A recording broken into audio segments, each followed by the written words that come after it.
Something huge is brewing for the Toronto Raptors as newly acquired point guard Dennis Schroder has been absolutely dominant for his home country during the FIBA World Cup. So we'll break down his performances, but more importantly, why it's likely to translate over for the Toronto Raptors this upcoming season. He's not going to be one of those FIBA stars that come back and are just trash returning to the NBA. Dennis Schroder has shown something in this FIBA tournament which will likely translate over into NBA action. So we'll discuss all of that, including some unfortunate news as Team Canada unfortunately lost this morning to Serbia, knocking them out of gold medal contention. So we'll discuss their future as they're on the collision course for a very exciting matchup for the rest of this tournament. And also, there's some Drake drama going on, so we'll discuss that briefly in this video. So without further ado, let's jump to the first topic of discussion. The first thing we're taking a look at is something huge brewing for the Toronto Raptors. And I can't say this enough, Dennis Schroder, I've mentioned on multiple videos, Dennis Schroder has been dominant. He has been cooking during the FIBA World Cup. But this morning,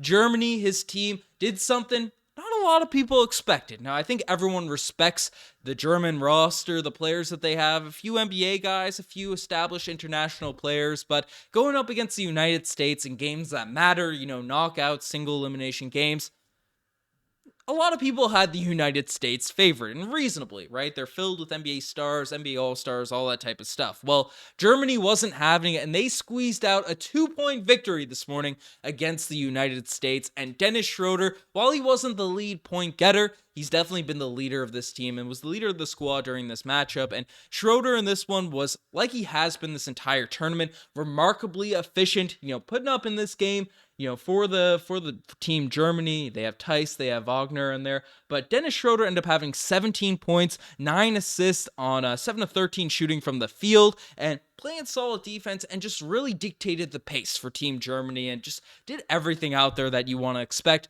from a point guard. And obviously, there's a lot of talent on that German roster. A few guys playing well. Daniel Tice had a big game and all that type of stuff. But Schroeder is really the engine that makes that team run and shocked a lot of people seeing Germany. I think the U.S. were 10-point favorites going into the game. So the fact that Germany was able to pull it out in a game that wasn't a friendly, wasn't just a random round robin action game. Germany came out and they handed it to the United States. The U.S. tried to make a little comeback during the fourth. They were down by a lot going into it, and they only ended up, Germany only ended up winning by 2, but still, that is a huge feat for Team Germany. So first off, congratulations to Team Germany and Dennis Schroder, but more importantly, Toronto Raptors fans are looking at this and saying, hey, we see a lot of stars. We see a lot of players put up some big games, some big numbers during the FIBA World Cups, during these international tournaments. And then when they come back to the NBA, they're just kind of meh. They don't really look like they've taken a leap forward. They don't really look like they're that amazing. Well, I'm going to break down in this video why Dennis Schroder's performances for Team Germany are likely to maintain. Maybe not to a star level. We shouldn't expect Dennis Schroder to be an all-star caliber guy, replacing Fred VanVleet for this upcoming season, but we can expect some high-level production, probably even higher than what we saw from the LA Lakers last year. Now, if you're not familiar with Dennis Schroder's game last season for the LA Lakers, it was very solid, to the point where he was starting during the end of their playoff run, averaging 13 points per game, 2.5 rebounds, 5 assists per night. Not the most efficient shooting from the three-point line, but everything else, playing very solid defense. He's one of those dudes that Riker joked, he can get into people's grill and just be a pest out there, while Jamal Murray was still hitting everything on top of him. Dennis Schroder is regarded as one of the better on-ball defenders in the entire NBA. He's a great slasher. He's a great facilitator. He has a very quick first step and just keeps the pace of game flowing. But the one thing about Dennis Schroder, and it's been the thing a lot of Raptors fans have gone back and forth with, because the Dennis Schroder we saw for the LA Lakers last season was remarkable, was an absolute hooper, not, again, all-star caliber player guy, but definitely starting caliber point guard in the NBA. But just a couple seasons before, we saw him with the Boston Celtics, the Houston Rockets. We saw him out of the NBA there for a stretch.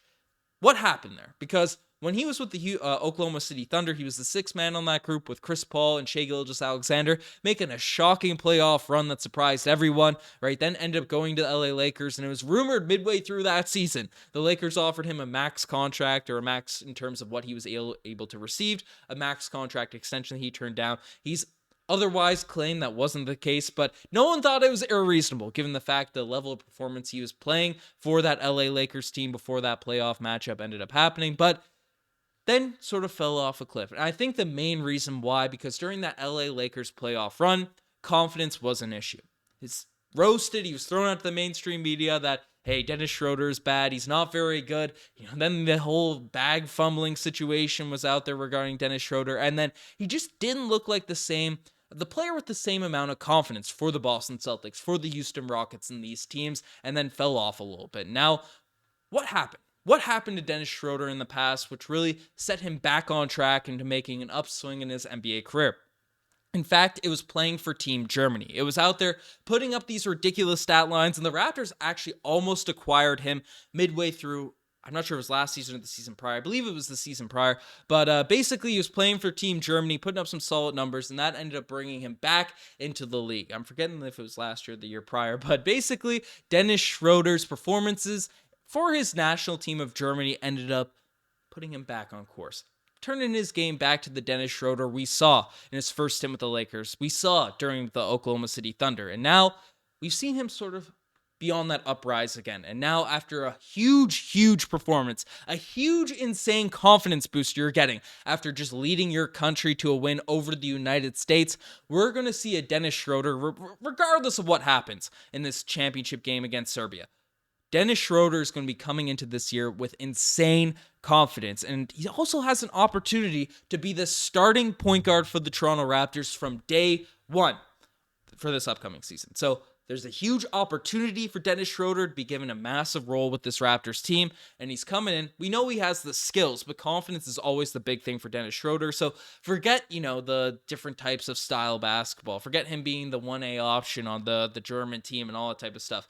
Dennis Schroder is going to bring that confidence into this upcoming season with the Toronto Raptors, and if Darko Rajakovic uses him correctly, if things end up working out with this Raptors team, we could see Dennis Schroder break out for this Raptors team going this year. Having a season like we saw with the Oklahoma City Thunder's first stint with the LA Lakers before that whole playoff mix happened. So I'm very encouraged with what I've seen from the FIBA World Cup, but I'm more encouraged with just the level of excitement, the joy that he's bringing to the game night in, night out, and how it's going to translate over into the NBA. But let me know what you guys think about that. Do you think that level of confidence will be able to be sustained with the Toronto Raptors this upcoming year? Let me know in the comment section below. I mean, he had probably one of the worst games he said he's played in a very long time, and then was able to bounce back from that bad performance against Latvia and have a massive win against the US. I mean, this whole tournament, he's averaging 18 points, 7 assists, putting up some solid numbers. The eye test is even better, looking at the way he's leading that German team. But I'm very stoked about what he's going to be able to bring to the table for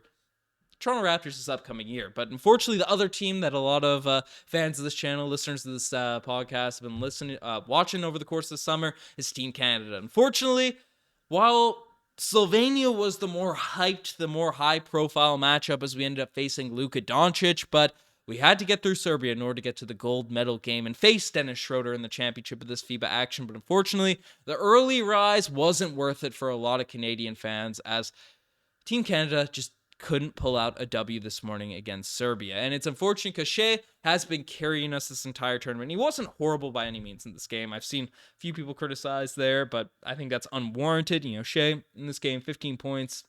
4 of 8 shooting, just didn't really have at the same level. We saw him come out, especially against Slovenia, cooking from the jump. Dylan Brooks had a solid game once again, 5 of 12, could have been more efficient. But the size of Serbia, even without Nikola Jokic, it was unmatched. It was unmatched for Team Canada, and unfortunately, Team Canada doesn't really have a multitude of bigs that they can really rely upon to bang down low. It's always been our issue. It's the reason we lost to the Czech Republic, I believe, with Satoransky, or I forget the country there. It's the reason we lose a lot of these tournaments, boxing out, rebounding and stuff. And Canada's been able to make up for it. I've given a lot of credit to Kelly Olynyk, especially against Spain, their ability to box out, defend, get those boards and all that. But we were getting work down low, and then Bogdanovic is one of those guys that in FIBA action just absolutely cooks, absolutely is a standout performer, and once again just had a remarkable performance against Team Canada and put up 25 points in this game. It's all you can do. With another star, with a second star there in Jamal Murray, where Shai Gilgeous-Alexander, he has been amazing. He wasn't bad in this game, but to have that second star to really you can lean on. Speaking of Nikola Jokic, right, his home country, right, he leans on Jamal Murray on nights where he needs someone else to focus on the offensive load. Having a guy like Jamal Murray that's a reliable bucket getter to keep your offense sort of moving, keeping your offense flowing, regardless of the style of defense that the other team is playing. It would have been nice to have him in this tournament. Just him. Forget Andrew Wiggins. Forget the bigs that we could have potentially added to this group and Brandon Clark and Chris Boucher and all these types of dudes, right? It is what it is. But Jamal Murray in this on this team, I think, really would have helped in this game against Serbia. It was still a close one, relatively. Serbia was in control for most of it, but it is what it is. I'm not that shook up about it because the tournament we want to win is the Olympics for this upcoming year. And FIBA would have been amazing. It would have been historic. It would have been huge, but the real eyes are on that Olympic gold. So we'll see what happens there. We'll see what roster we have. But before that, we do have another medal we have our sights set on, as Team Canada's going to be facing the United States for bronze, to close out this FIBA tournament. Honestly, this is the more exciting matchup. Seeing Canada versus the U.S., the North American Championship. It's going to be going on here. I guess Mexico would, I'm not sure if they fought in the FIBA tournament here, but, Shea versus Anthony Edwards. There's debates going on about if those two, besides Luka, are the best player in FIBA action. That should be a very, very exciting game to watch. So definitely stay tuned to that. We'll be reacting to that on the channel. But hopefully Team Canada can get a win over the United States. But finally, last thing I want to bring up, discuss is a little Drake drama. Stirring up some drama there, at least against some Toronto Raptors fans. And Drake's always been known to be a little bit of a bandwagon fan, a guy that bounces around from team to team, but he always seems to rep the Toronto Raptors, it's home city and all that type of stuff. But in a concert, yesterday he was down there and basically said he plans to move to Phoenix to watch Devin Booker hoop. Now, he only said he was going to go down for a month or two, live down there in Phoenix. He was doing a concert in Arizona, gassing up the crowd as you want a good performer to do, but I don't know. It's a little bit much. He was flexing the D-Book shoes. I mean, he hasn't been around. The Raptors haven't been that great over the past few seasons, so I get it, but you can't be going out there saying, oh, I'm moving to the city to watch this player hoop and all that type of stuff. Come on, Drake, what are you doing there? I don't even know if he's in official capacity anymore, but he's a part of the Raptors organization. He has this title. It's slipping my brain here now, 12 minutes into this video. But folks, you guys are the best for making this far. Let me know what you guys think about all this FIBA drama, about the Drake drama, about everything that's happening there. Subscribe to the channel if you guys haven't already. If you made it this far in the video, definitely hit that sub button. But anyways, I'm signing out. Cheers.